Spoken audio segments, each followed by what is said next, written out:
Kas yra Lietuva, mums su tavim galvok širdim.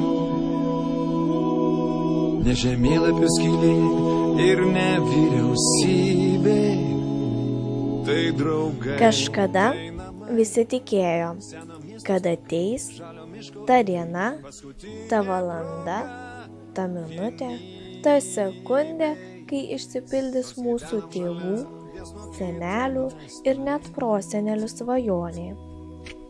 Ištarti žodį laisvė, garsiai ir nejusti baimės.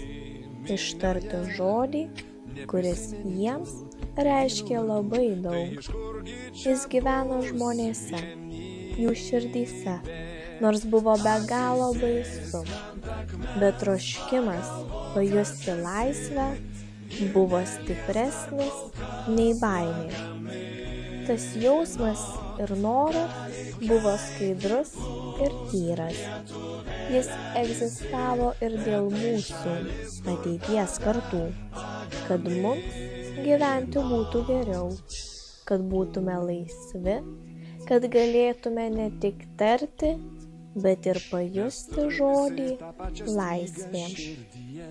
Tad vasario 16-osios proga priminkime vieni kitiems mūsų artimųjų tikėjimą, tęskime tai, ką pradėjo mūsų senoliai, ir didžiuokimės, kad esame lietuviai.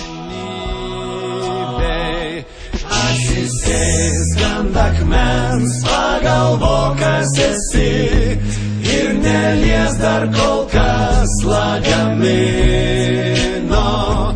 Gali